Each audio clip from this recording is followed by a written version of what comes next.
Hi guys, Kim here. Welcome to Backyard Blooms. In today's video, we are going to do some container gardening. I have two hanging baskets that are behind me. One back here that I've already planted up and the one that we're going to plant together.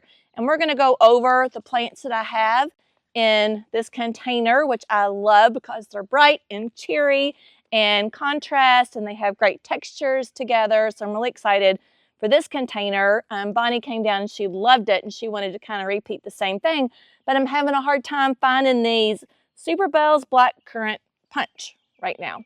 And of course, we're going to go over scripture and we're going to go over Matthew 11:29 through 30 today. And when I'm reading my scripture, I'm going to be showing you how I plant up this container. So I hope that it inspires you. I hope my scripture inspires you. I hope that just planting up beautiful blooms inspires you as well. So let's go over all of these gorgeous flowers. Okay, the very first plant that we're going to talk about is called Superbell's Blackcurrant Punch. And look how beautiful and vibrant this is. Like hummingbirds love this color because it's so vibrant. They just love to come to these really vibrant colors, but it's gorgeous. So this is a Superbell. So of course you do want to put this in a container. For me, I live in Charlotte, North Carolina, zone 8. And I don't want to put it into the ground because it doesn't like to be soggy, and our hard clay, like it will not perform really well unless you have sandy soil. If you have sandy soil, then you might be able to get away with putting Superbells into the ground. But this one gets, it says full 2-part sun. It gets 6 to 12 inches. Superbell's Blackcurrant Punch. Gorgeous, gorgeous color. Let's see. So it has a mounding habit. You can plant it now to a hard frost. So my frost was over April 15th and it is like currently almost towards the end of April right now. And it is an annual except in zones 9A through 10B. So this one may or may not come back for me. I have had some Superbells that have come back in containers. So with that saying, I'll show you a picture of my Superbells that came back from last year. So actually 2 of them came back. And yeah, so light, full to part sun. It says it has fall interest. Deadheading, not necessary. So that is awesome that you don't have to come in deadhead. So this is a gorgeous plant right here.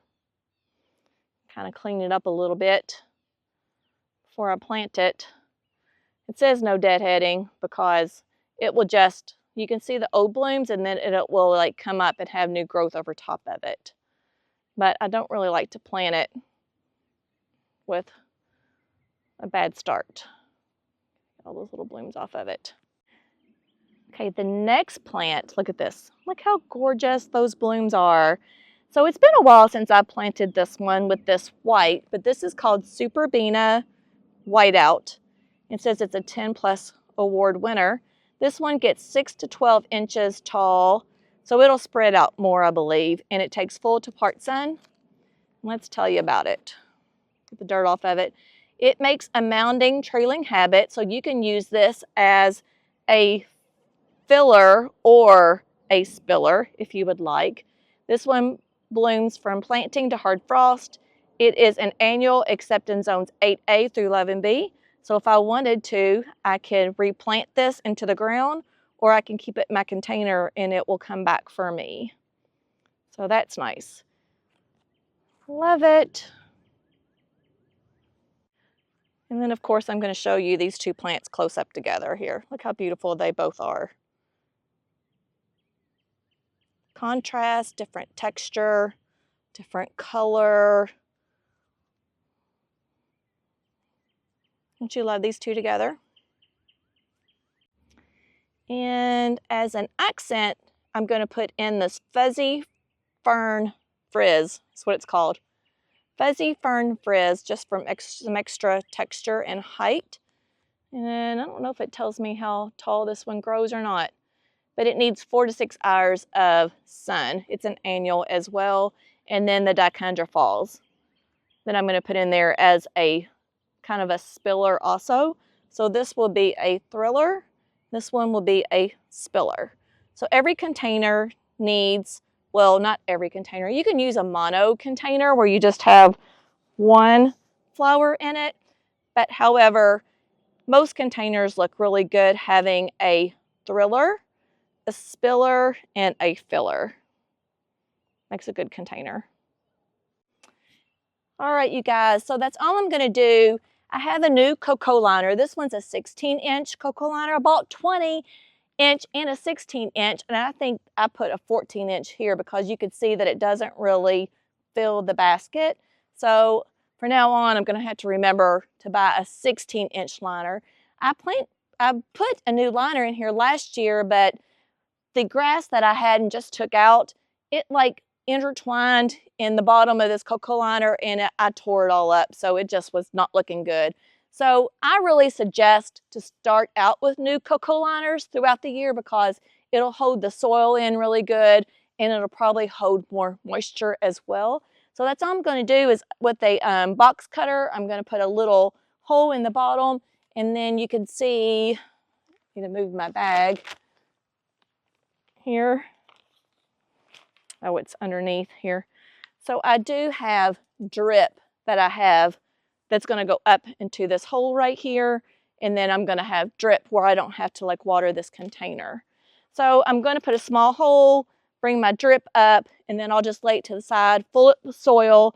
I do have biotone that I'm going to use today into this soil as well, and I normally put the Proven Winners continuous release fertilizer. I'll throw a picture up, but I'm out. And I do have some coming. I just ordered mine from Home Depot, and a lot of nurseries does have that as well. But however, it was just easier for me because I needed a little bit more soil. I do like the Proven Winners Premium All-Purpose Soil, and I'm going to put in there because it's just light and fluffy, and it just seems like it holds water well, and it's not like the soil doesn't get real hard. It stays fluffy. So for me, I really, really like it. And I've used others, and I've not found any kind that I like as much as this so far. So anyways, we're going to fill it with soil. And then while I'm reading my scripture, then you're going to enjoy me planting. Okay, so the scripture that I picked today was from Matthew 11, verse 29 and 30. And then this is Jesus' words himself, because whenever it's in red, that means Jesus is speaking this word per word. All right, it says, "Then Jesus said, 'Come to me, all who are weary and carry heavy burdens, and I will give you rest.'" But verse 29 is what I really wanted to focus on today, was "Take my yoke upon you. Let me teach you, because I am humble and gentle at heart, and you will find rest for your souls. For my yoke is easy to bear, and the burden I give you is light." So let's read it over again. "Take my yoke upon you, let me teach you, because I am humble and gentle at heart, and you will find rest for your soul. For my yoke is easy to bear, and the burden I give you is light."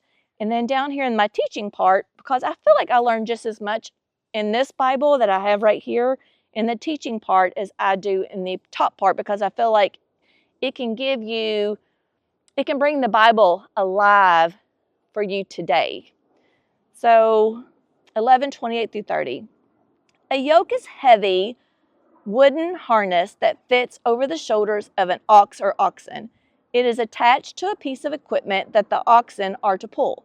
A person may be carrying heavy burdens of 1. Sin, 2. Excess demands of religious leaders, 3. Oppression and persecution, and 4. Weariness in the search for God." Jesus frees people from all these burdens. The rest that Jesus promises is love, healing, and peace with God, not end of all labor. Not the end of all labor. A relationship with God changes meaningless, wearisome toil into spiritual productivity and purpose. And then it also says, in what sense was Jesus' yoke easy? The yoke emphasizes the challenges, work, and difficulties of partnering with Jesus Christ.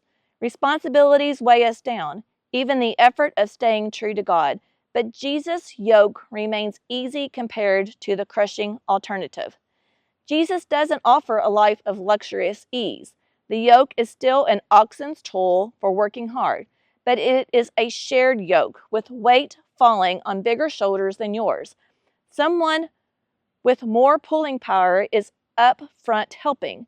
Suddenly, you are participating in life's responsibilities with a great partner, and now that frown can turn into a smile, and that grip into a song, or grape into a song.